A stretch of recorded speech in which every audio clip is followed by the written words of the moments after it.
हज़रत मरियम कौन थी? हज़रत मरियम हज़रत ईसा अलैहिस्सलाम की वालदा है। औरत नबी नहीं होती, इसलिए आप नबी नहीं हैं, तो वलिया हुई। ठीक है, तो वलिया हैं। अब इनसे जो भी ऐसी बात होगी जो हमारी नॉर्मल रूटीन में नहीं होती, तो वो करामत ही होगी, मौजज़ा नहीं होगी। नबी से हो तो मौजज़ा है, वली से हो तो करामत है। ठीक है, मैं इसलिए थोड़ा सा ईजी करके आपको समझा रहा हूँ।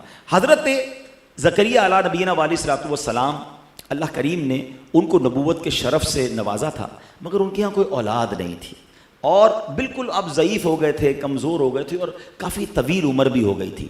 अब आपके बारे में आता है कि आपके दिल में बड़ी तमन्ना थी कि मुझे अल्लाह करीम बेटा अता फ़रमाए। उन्होंने कई बार अल्लाह की बारगाह में दुआ की, मगर अल्लाह की शान बेनियाजी देखें कि उनके यहाँ कोई औलाद नहीं हुई। या मैं रुक जाता हूँ थोड़ा सा, बहुत सारा मसला यहाँ भी हल हो जाएगा। बहुत सारे लोग मिलते कहते मेरी दुआ ही कबूल नहीं होती, मैं तो नमाज भी पढ़ता हूँ, मैं मज़ार पे भी जाता हूँ, मैंने मक्के मदीने में भी दुआ की, मैंने फ़लाँ बुज़ुर्ग से भी दुआ करवाई। अल्लाह के बंदो, हम तो बंदे हैं ना, हैं? ये तो अल्लाह के नबी हैं और बरसों दुआ की है, मगर उनकी दुआ या उनको औलाद नहीं मिली, मगर इनकी ज़बान पर शिकवा नहीं था। इसका मतलब क्या हुआ कि अल्लाह करीम की बारगाह में अपने नेक बंदों को आजमाया जाता है। हैं? दो बातें हमेशा याद रखो, एक तो रब पर भरोसा करो ना। हैं? कई बार मैंने ये एग्जाम्पल दी है कि हम अपने बच्चे को बहुत सारे मौक़ों पर उसकी पसंद की चीज़ नहीं दिलाते, वो रो रहा होता है। हैं? कभी गला ख़राब हो तो आइसक्रीम नहीं खिलाते। क्यों नहीं खिलाते? यार आइसक्रीम खिलाएंगे तो और ख़राब हो जाएगा, हालांकि वो रो रहा है। हैं? तो जब मुझे बाप होकर पता है कि बच्चे को कब क्या देना है, मेरे मालिक को नहीं पता मुझे कब क्या देना है? अगर वो नहीं दे रहा, मैं रो रहा हूं वो नहीं दे रहा, तो भरोसा करो ना कि यही मेरे हक में बेहतर है, ये मिल तो जाएगा मगर बिगड़ जाऊंगा, तबाह ना हो जाऊं, मेरे लिए खामी ना हो कहीं इसमें। तो अब एक तो भरोसा, दूसरी बात, इतनी प्यारी रिवायत है कि जब दुआ में ताखीर होगी तो दिल नहीं टूटेगा। वो क्या है कि रिवायतों का मजमून है कि अल्लाह के हबीब अलैहिस्सलाम फरमाते हैं कि जब कोई अल्लाह का नाफरमान फासिक फाजिर दुआ करता है ना, तो अल्लाह फरिश्तों से फरमाता है इसका काम जल्दी कर दो, मुझे इसकी आवाज़ पसंद नहीं है। और जब अल्लाह का कोई प्यारा दुआ करता है ना, तो अल्लाह फरिश्तों से फरमाता है इसका काम ना करना, इसको और मांगने दो, मुझे इसका मांगना पसंद आ रहा है। अब सच बताओ ना, मैं एक बार दुआ करूं और अल्लाह फरिश्तों से फरमा दे कि मेरे बंदे का मांगना पसंद आ रहा है, इसको और मांगने दो।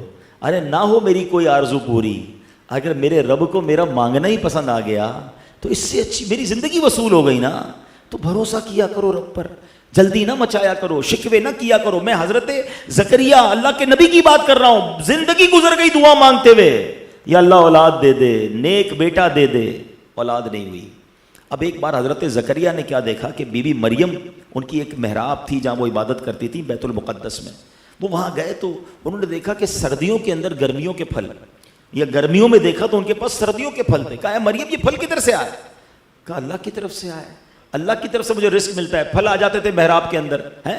अब मिसाल के तौर पे गर्मियों के अंदर जो है जो आम होते हैं, अगर किसी को दिसंबर के अंदर आम ताज़े ताज़े मिलना शुरू हो जाए, अब तो खैर फ्रिज में रख देते हैं लोग, लेकिन नॉर्मली तो पॉसिबल नहीं ना। अब हज़रत ज़करिया ने क्या शानदार इस्तिदलाल किया, क्या खूबसूरत नतीजा निकाला कि मरियम के पास इस महराब में बेमौसम के फल आ रहे हैं, तो मेरा भी मौसम औलाद का तो निकल गया है, उम्र तो बहुत बढ़ गई है, लेकिन अगर इसी महराब में जाके मैं भी अल्लाह से दुआ करूं तो क्या मालूम अल्लाह मुझे बेमौसम में बेटा अता फरमा दे।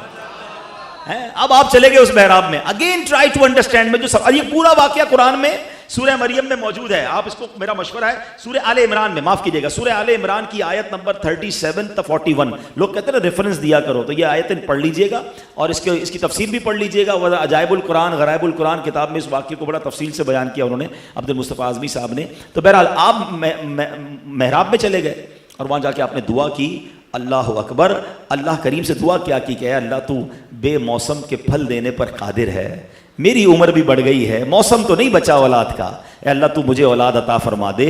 अल्लाह पाक ने क्या करम फरमाया, हज़रत ज़करिया को इस बुढ़ापे में बेटे की खुशखबरी भी अता फरमाई और ख़ुद रब ने बेटे का नाम भी अता फरमाया, नाम याहया रखा और उस बच्चे को भी नबी बना दिया।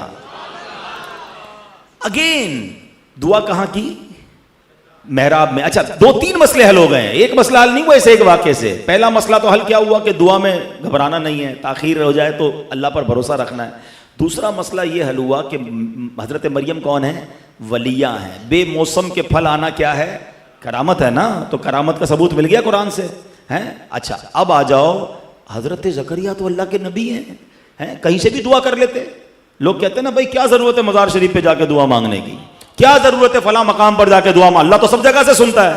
अरे भाई मैं ज़्यादा जानता हूं, आप ज़्यादा जानते हैं, अल्लाह के नबी ज़्यादा जानते हैं। हज़रत ज़करिया ने सारी ज़िंदगी दुआ की थी, मगर जिस मेहराब में बीबी मरियम ने इबादत की, ज़करिया ने कहा उधर जाके दुआ करूंगा, अल्लाह कबूल फरमा लेगा। कुरान बता रहा है कि जहां अल्लाह वाले इबादत करें उधर जाके दुआ मांगो, अल्लाह वो दुआ कबूल फरमाता है। अब मेरा सवाल यह है, जहां अल्लाह वाले दुआ करें, इबादत करें, उधर जाकर मैं दुआ करूं तो दुआ कबूल होती है। जिस मजार में अल्लाह वाले मौजूद हों, उनके कदमों में खड़े होकर दुआ करूं तो दुआ क्यों ना कबूल होगी। हो गया मसला सॉर्ट आउट, ठीक है ना। इतनी कंफ्यूज ना हुआ करो, इतनी बातें ना सुना करो। ये कुरान से मैं साबित कर रहा हूं कि अल्लाह वालों की बारगाह में जिधर भी आपको लगे ना कि यार अल्लाह वालों की यहाँ बैठक थी, यहाँ ये जो नहीं बने होते चिल्ले बने होते हैं कि अल्लाह के वली ने यहाँ नमाज पढ़ी, फला मकाम पर उन्होंने इबादत की, जाया करो। हमारा काम, देखिए हम गुनाहगार लोग हैं, वहां खास रहमत बरस रही है, मैं गुनाहगार उधर चला गया और अल्लाह ने कबूल फरमा लिया तो बेड़ा